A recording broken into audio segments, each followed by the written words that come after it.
universities. It happens every day on the media.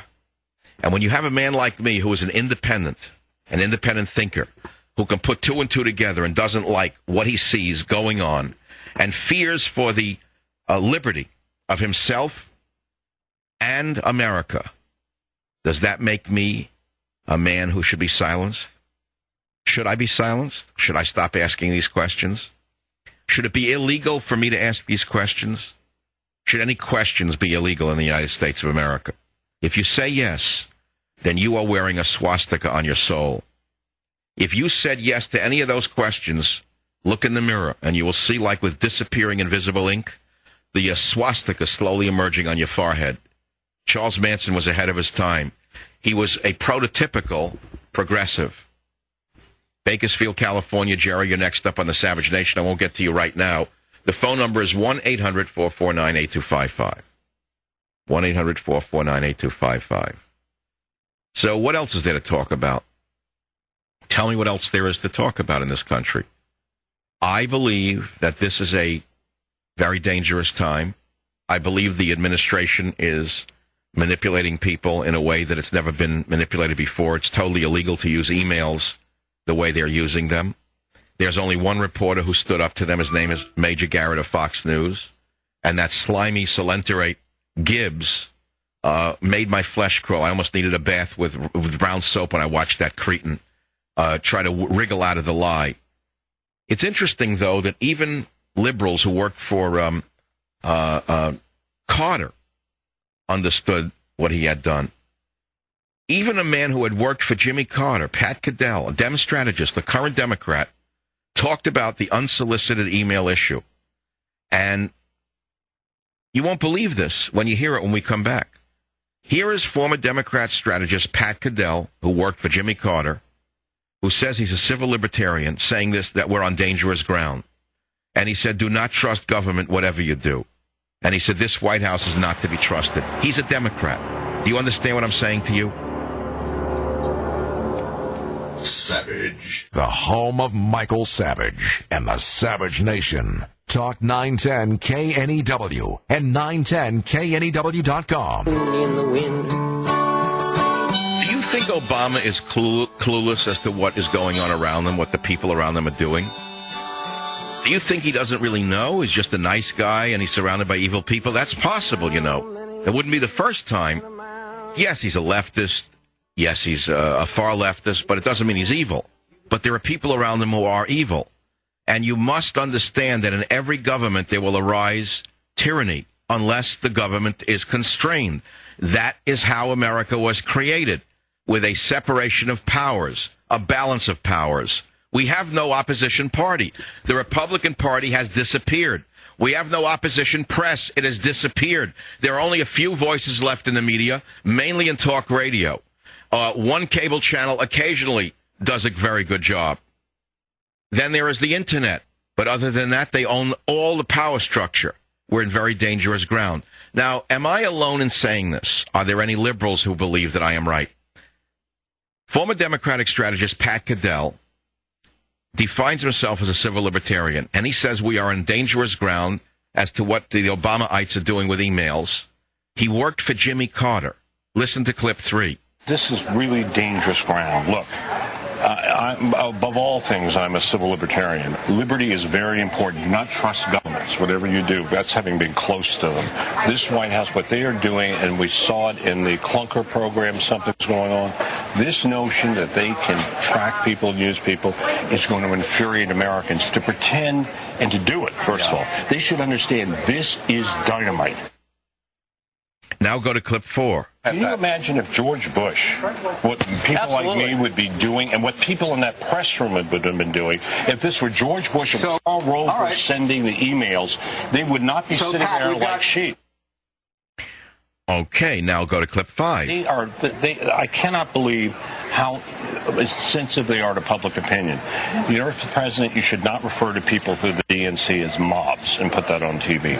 You should not, on the one hand, then say, oh, I'm for free discussion, but, you know, this right over here. Look, this politics by the Chicago way, the president's above it. Okay. Well, now you've got a little picture of this from a Democrat strategist who worked for Jimmy Carter who is frightened of this government. He sees what's going on. And if you don't see what's going on, it's because you're blind. Or you agree with the power grab. Or you would like to see fascism in America. You understand what I'm saying to you? Jack in Florida, welcome to the Savage Nation. Go ahead, please. Good evening, Dr. Savage. Let me thank you for taking this call and for being the lightning bolt of the airwaves that inspires our own passion and perseverance. Dr. Savage, having traveled to the old Soviet Union and holding degrees in political science, where I studied a great deal about the Russian Revolution, I have to tell you that the new domestic enemy in the United States regarding the healthcare reform movement is going to be the American middle class, the individualist, the patriot, the small businessman, the technocrat that scraped and studied and worked and made something of their lives. We're going to become the kulaks.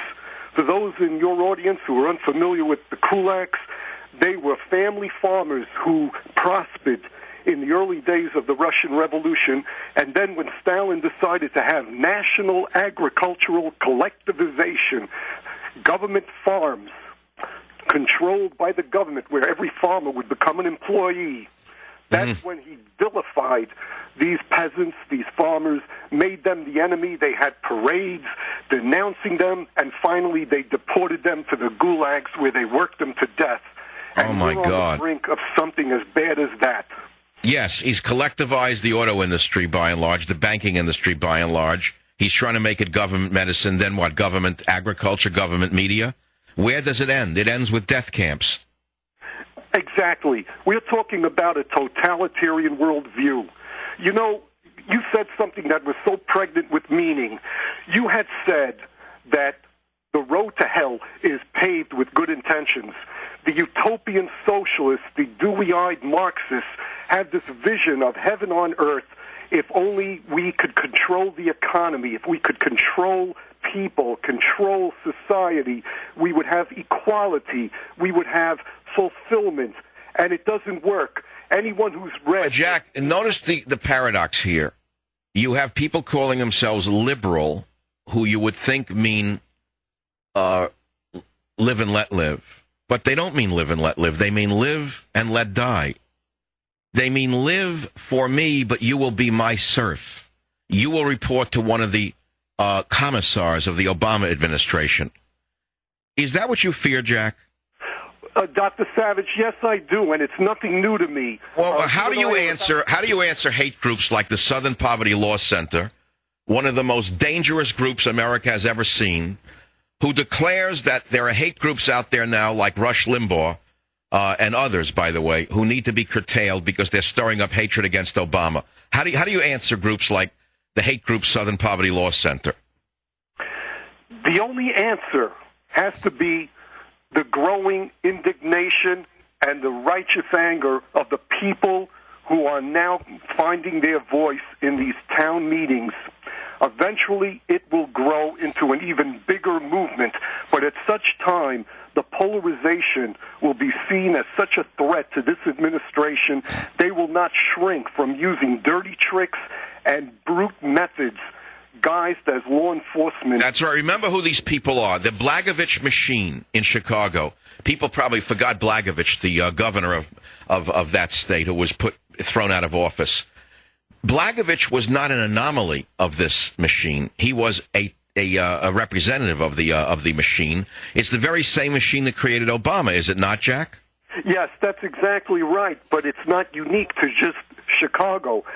Virtually everywhere you'll find some clique, some cabal that That's right. In San Francisco, we have a mini version of it, the mini-me's of Chicago, run by the Nancy Pelosi clique.